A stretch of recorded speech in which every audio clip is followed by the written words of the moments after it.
আসসালামু আলাইকুম প্রিয় ভাই বোনেরা। আজ একটা বিশেষ অনুরোধ আপনাদের করব। আমার পুরো কর্মজীবনের মধ্যে আমি একটা জিনিস উপলব্ধি করি, আমাদের একটা সমস্যা যদি কোনো কিছু শারীরিক অসুবিধা হয়, অসুস্থতা দেখা দেয়, শারীরিক কোনো ত্রুটি বিচ্ছুতি হলে আমরা দুটো আশপাশে যদি কোনো ওষুধের দোকান থাকে ওখানে চলে যাই। মর্জি মতো কিছু নিই, না হলে ওনাকে জিজ্ঞেস করে কোনো কিছু নিয়ে আনি। অবস্থাটা এমন হয়েছে, আমরা আম গাছে আপেল খুঁজতেছি, ওষুধের দোকানে ওষুধ দিতে পারে, কোন সময় কোন ওষুধটা খাবে সেটা বলতে পারে, কিন্তু কোন রোগের কোন ওষুধ 100% কাজ করবে এটা কোনো ওষুধের দোকানদার বলতে পারে না। সেই অভিজ্ঞতা তার নাই, না তো আছে পড়াশোনা।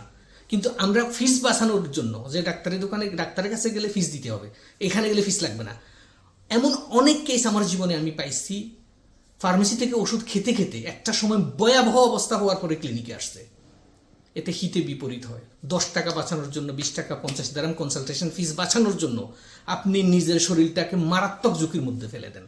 আমি অনুরোধ করব, আপনাদের আশপাশে যদি কোনো ক্লিনিক থাকে, শারীরিক কোনো সমস্যা হলে, ছোটোখাটো আপনি প্যারাসিটামল খান, গ্যাস্ট্রিক রোগ ভিন্ন কথা, কিন্তু বড় কোনো রোগ ব্যাধি নিয়ে আপনি তো জানেন না আপনার প্রেশার হাই কেন হচ্ছে, কোলেস্ট্রল কেন বেশি, মাথা কেন চক্কর দেয়, অনেকগুলো সমস্যা আছে যেগুলো ফার্মেসি বোঝার কোনো সম্ভাবনা নাই।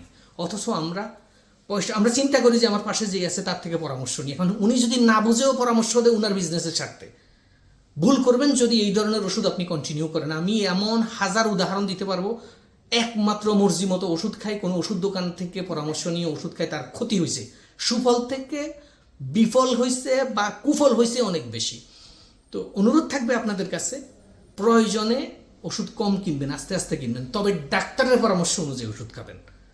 একটা মাত্র জীবন, কখনো চান্স নেবেন না যে আজকে এখান থেকে খাই কালকে না অন্য না। লাইফে কোনো চান্স নেওয়া যায় না, বিশেষ করে matter of life. You don't have to take any risk. Thank you so much.